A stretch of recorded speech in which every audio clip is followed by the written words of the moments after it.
ആകാശവാണി. നമസ്കാരം. പ്രാദേശിക വാർത്തകൾ വായിക്കുന്നത് ഗോപകുമാർ.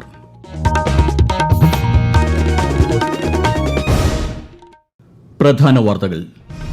വികസിത ഭാരതത്തിലേക്കുള്ള ചുവടുവയ്പാണ് രാജ്യത്തെ വിവിധ മേഖലകളിൽ പ്രകടമാകുന്ന മുന്നേറ്റങ്ങളെന്ന് പ്രധാനമന്ത്രി നരേന്ദ്രമോദി. രാജ്യപുരോഗതിക്ക് രാഷ്ട്രീയം മറന്ന് ഏവരും ഒറ്റക്കെട്ടായി പ്രവർത്തിക്കണമെന്ന് കേന്ദ്ര സഹമന്ത്രി ജോർജ് കുര്യൻ. കൊല്ലം തേവലക്കര സ്കൂൾ അപകടത്തിൽ കുറ്റക്കാർക്കെതിരെ കർശന നടപടി സ്വീകരിക്കുമെന്ന് മന്ത്രി ശിവൻകുട്ടി. ഷോക്കേറ്റ് മരിച്ച വിദ്യാർത്ഥി മിഥുന്റെ സംസ്കാരം നാളെ. വെളിച്ചെണ്ണയുടെ ഗുണനിലവാരം ഉറപ്പാക്കുന്നതിന് സംസ്ഥാന വ്യാപക പരിശോധന നടത്തിയതായി ആരോഗ്യമന്ത്രി വീണ ജോർജ്. സംസ്ഥാനത്ത് ശക്തമായ മഴ തുടരുന്നു. നാളെ 5 ജില്ലകളിൽ ചുവപ്പ് ജാഗ്രത. കേരള, കർണാടക, ലക്ഷദ്വീപ് തീരങ്ങളിൽ ഈ മാസം 21 വരെ മത്സ്യബന്ധനത്തിന് വിലക്ക്. വാർത്തകൾ വിശദമായി. രാജ്യത്തെ വിവിധ മേഖലകളിൽ പ്രകടമാകുന്ന മുന്നേറ്റങ്ങൾ വികസിത ഭാരതത്തിലേക്കുള്ള ചുവടുവയ്പാണെന്ന് പ്രധാനമന്ത്രി നരേന്ദ്രമോദി. പശ്ചിമബംഗാളിലെ ദുർഗാപൂരിൽ 5000 കോടിയിലധികം രൂപയുടെ വികസന പദ്ധതികൾക്ക് തുടക്കം കുറിക്കുകയായിരുന്നു അദ്ദേഹം. ഏറ്റവും വലിയ മാറ്റം പ്രകടമായത് അടിസ്ഥാന സൌകര്യ മേഖലയിലാണെന്നും പ്രധാനമന്ത്രി പറഞ്ഞു. ബീഹാർ സന്ദർശനം പൂർത്തിയാക്കിയ ശേഷമാണ് ശ്രീ നരേന്ദ്രമോദി പശ്ചിമബംഗാളിൽ എത്തിയത്. കൊല്ലം തേവലക്കരയിൽ ഷോക്കേറ്റ് മരിച്ച വിദ്യാർത്ഥിയായ മിഥുന്റെ വീട് മന്ത്രിമാരായ ശിവൻകുട്ടിയും KN ബാലഗോപാലും സന്ദർശിച്ചു. സ്കൂളിൽ ആവശ്യമായ സുരക്ഷാ മുൻകരുതൽ ഒരുക്കുന്നതിൽ വീഴ്ച വരുത്തിയവർക്കെതിരെ കർശന നടപടി സ്വീകരിക്കുമെന്ന് മന്ത്രി വി ശിവൻകുട്ടി പറഞ്ഞു. ഇത്തരം സംഭവങ്ങൾ ആവർത്തിക്കാതിരിക്കാൻ ആവശ്യമായ നടപടി സ്വീകരിക്കുമെന്നും മന്ത്രി അറിയിച്ചു. ദുരന്തം നടന്ന സ്കൂളും ഇരുവരും സന്ദർശിച്ചു. സ്കൂളിൽ ഷോക്കേറ്റ് മരിച്ച വിദ്യാർത്ഥി മിഥുന്റെ സംസ്കാരം നാളെ നടക്കും. രാവിലെ 10 മണി മുതൽ 12 മണി വരെ മൃതദേഹം തേവലക്കര സ്കൂളിൽ പൊതുദർശനത്തിന് വെക്കും. മിഥുന്റെ അമ്മ സുജ വിദേശത്ത് നിന്ന് രാവിലെ നെടുമ്പാശ്ശേരിയിലെത്തും. വൈകിട്ട് 5 മണിക്ക് വീട്ടുവളപ്പിലാണ് സംസ്കാരം. രാജ്യപുരോഗതിക്ക് രാഷ്ട്രീയം മറന്ന് ഏവരും ഒറ്റക്കെട്ടായി പ്രവർത്തിക്കണമെന്ന് കേന്ദ്ര സഹമന്ത്രി ജോർജ് കുര്യൻ. മലപ്പുറം നിലമ്പൂരിലെ അമൽ കോളേജ് ക്യാമ്പസിൽ പ്രധാനമന്ത്രി ജൻവികാസ് കാര്യക്രം അനുസരിച്ചുള്ള വിവിധ പദ്ധതികളുടെ ഉദ്ഘാടനം നിർവഹിക്കുകയായിരുന്നു അദ്ദേഹം. രാജ്യപുരോഗതിക്കായി ഒരുമിച്ച് പ്രവർത്തിക്കാൻ സമൂഹത്തെ പ്രേരിപ്പിക്കേണ്ടത് യുവാക്കളാണെന്നും ശ്രീ ജോർജ് കുര്യൻ പറഞ്ഞു. സ്വച്ഛ് സർവേക്ഷൺ പുരസ്കാരം ലഭിച്ചതിന്റെ നിറവിലാണ് കണ്ണൂരിലെ മട്ടന്നൂർ നഗരസഭ. പ്രോമിസിംഗ് സ്വച്ഛ് ഷഹർ വിഭാഗത്തിലാണ് പുരസ്കാരം ലഭിച്ചത്. ഈ നേട്ടത്തിന് പിന്നിലെ പ്രവർത്തനങ്ങളെക്കുറിച്ച് നഗരസഭാ ചെയർമാൻ N. ഷാജിദ് ആകാശവാണി വാർത്തകളോട്. നമ്മൾ നടത്തിയിട്ടുള്ള മെഗാ ശുചീകരണ ക്യാമ്പയിനുകളിൽ പങ്കെടുത്തിട്ടുള്ള ആയിരക്കണക്കിന് ആളുകളുണ്ട്. തോടുകൾ വൃത്തിയാക്കുന്നതിന് വേണ്ടി നടത്തിയിട്ടുള്ള പ്രവർത്തനങ്ങൾ, ശുചിത്വ സന്ദേശ ജാഥകൾ, വേസ്റ്റിൽ നിന്ന് ഏറ്റവും മികച്ച ഉൽപ്പന്നങ്ങൾ ഉണ്ടാക്കുന്നതിന് വേണ്ടി സഹായിച്ചിട്ടുള്ള വിദ്യാർത്ഥികൾ ഉൾപ്പെടെയുള്ളവരുണ്ട്. നഗരത്തിൽ എത്തിപ്പെടുന്ന ആളുകൾക്ക് മാലിന്യ സംസ്കരണത്തിന് പ്രാധാന്യം ബോധ്യപ്പെടുത്തുന്നതിന് വേണ്ടി ഒരുക്കിയിട്ടുള്ള ശില്പങ്ങൾ, ഇതൊക്കെ തയ്യാറാക്കി തന്നിട്ടുള്ളവരുണ്ട്. ഈ നേട്ടം നേടുന്നതിന് സഹായിച്ചിട്ടുള്ള എല്ലാവരെയും ഈ സമയത്ത് ഓർമ്മിക്കുകയാണ്. വിപണിയിലെത്തുന്ന വെളിച്ചെണ്ണയുടെ ഗുണനിലവാരം ഉറപ്പാക്കുന്നതിന് ഭക്ഷ്യസുരക്ഷാ വകുപ്പ് സംസ്ഥാന വ്യാപക പരിശോധന നടത്തിയതായി ആരോഗ്യമന്ത്രി വീണ ജോർജ്. ഓപ്പറേഷൻ നാളികേര എന്ന പേരിൽ വെളിച്ചെണ്ണ നിർമ്മാണ യൂണിറ്റുകളിലും മൊത്ത ചില്ലറ വ്യാപാര കേന്ദ്രങ്ങളിലുമാണ് പരിശോധന. വെളിച്ചെണ്ണയുടെ വില കൂടുന്ന സാഹചര്യത്തിൽ മായം ചേർത്ത വെളിച്ചെണ്ണ വിപണിയിൽ എത്തുന്നത് തടയുന്നതിനാണ് നടപടി. 980 സ്ഥാപനങ്ങളിൽ നടത്തിയ പരിശോധനകളിൽ 25 സ്ഥാപനങ്ങൾക്ക് നോട്ടീസ് നൽകിയതായും മന്ത്രി അറിയിച്ചു. തിരുവനന്തപുരം നാവായിക്കുളം കിഴക്കനേല ഗവൺമെന്റ് LP സ്കൂളിൽ ഭക്ഷ്യവിഷബാധ. ഭക്ഷ്യവിഷബാധയേറ്റ കുട്ടികളെ പാരിപ്പള്ളി സർക്കാർ ആശുപത്രിയിൽ പ്രവേശിപ്പിച്ചു. കഴിഞ്ഞ ദിവസം സ്കൂളിലെ ഉച്ചഭക്ഷണത്തിന് ശേഷം 25ഓളം കുട്ടികൾക്കാണ് അസ്വസ്ഥത അനുഭവപ്പെട്ടത്. ഇതിൽ നിന്നാകാം ഭക്ഷ്യവിഷബാധ ഉണ്ടായതെന്നാണ് പ്രാഥമിക നിഗമനം.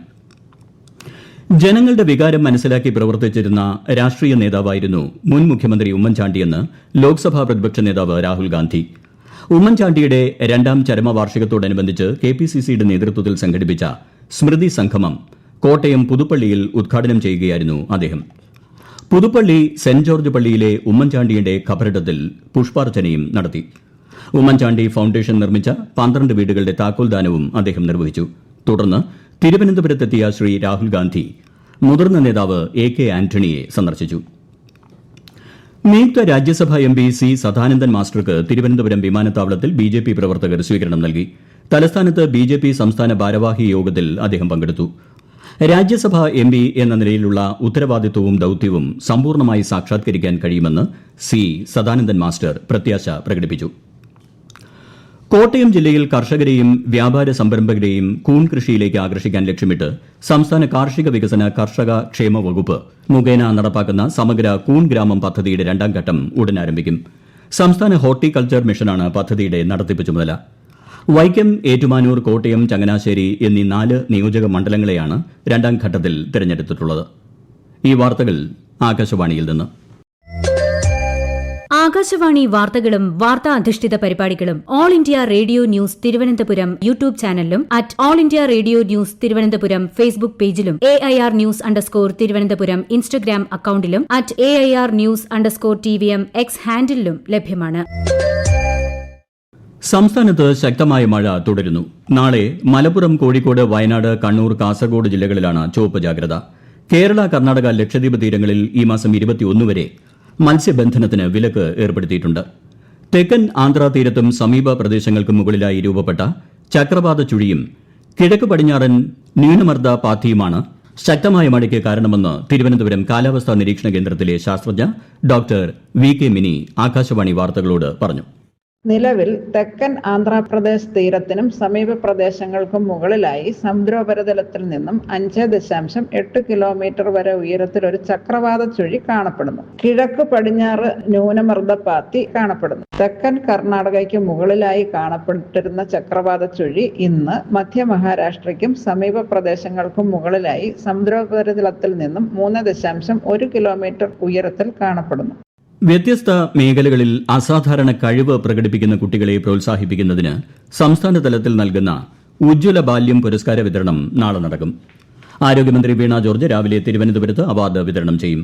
ചൈൽഡ് ഹെൽപ്പ് ലൈൻ റീബ്രാൻഡിംഗിന്റെ സംസ്ഥാനതല ഉദ്ഘാടനവും മന്ത്രി നിർവഹിക്കും. കഴക്കൂട്ടം സൈനിക് സ്കൂളിൽ വർഷങ്ങൾക്ക് ശേഷം വ്യത്യസ്തമായ ഒരു ഒത്തുകൂടൽ. ഇന്ത്യൻ സേനാ വിഭാഗങ്ങളിൽ ഉയർന്ന പദവികളിലെത്തിയ 4 പേർ നാളെ സ്കൂളിലേക്ക് തിരിച്ചെത്തുകയാണ്. പാലക്കാട് സ്വദേശി lieutenant general Vijay B Nair, Thodupuzha സ്വദേശി major general Vinod T Mathew, Punalur സ്വദേശി major general Hari B Pillai, Thrissur സ്വദേശി air vice marshal KV Surendran Nair എന്നിവരാണ് സ്കൂളിലെ 56ാം പൂർവ്വ വിദ്യാർത്ഥി സംഗമത്തിൽ നാളെ ഒത്തുചേരുന്നത്. ആകാശവാണി തിരുവനന്തപുരം ജില്ലാ പ്രതിനിധി രജു കോലിയക്കോട് തയ്യാറാക്കിയ റിപ്പോർട്ട്. സ്കൂളിൽ നിന്ന് നേരെ പോയത് നാഷണൽ ഡിഫൻസ് അക്കാദമിയിലേക്ക്. അവിടെ പഠനവും പരിശീലനവും കഴിഞ്ഞ ശേഷം വിവിധ സേനകളിൽ ചേർന്നു. ഓപ്പറേഷൻ സിന്ദൂറിൽ ഉൾപ്പെടെ നിർണായക പങ്ക് വഹിച്ച കരസേനയുടെ ഉത്തര കമാൻഡ് മേധാവിയാണ് വിജയ് നായർ. കരസേനയിൽ കർണാടക, കേരള സബ് ഏരിയയുടെ ജനറൽ ഓഫീസർ കമാൻഡിംഗ് ആയാണ് വിനോദ് മാത്യു പ്രവർത്തിക്കുന്നത്. ബംഗളൂരു മേഖല റിക്രൂട്ടിംഗ് സോൺ അഡീഷണൽ ഡയറക്ടർ ജനറലാണ് മേജർ ജനറൽ ഹരി പിള്ള. രാജ്യത്തെ മികച്ച ഫൈറ്റർ പൈലറ്റുമാരിൽ ഒരാളാണ് air vice marshal Surendran Nair. Kozhikode ബാലുശ്ശേരിയിൽ പ്രവർത്തിക്കുന്ന ദക്ഷിണേന്ത്യയിലെ ആദ്യ ഭക്ഷ്യ സംസ്കരണ പോഷകാഹാര കേന്ദ്രത്തിന്റെ നവീകരണത്തിന് വഴിയൊരുങ്ങുന്നു. 1982 യുണിസെഫിന്റെ സഹായത്തോടെയാണ് ഈ കേന്ദ്രം ആരംഭിച്ചത്. കൂടുതൽ വിവരങ്ങളുമായി ആകാശവാണി കോഴിക്കോട് ജില്ലാ പ്രതിനിധി നസീർ ബാബു.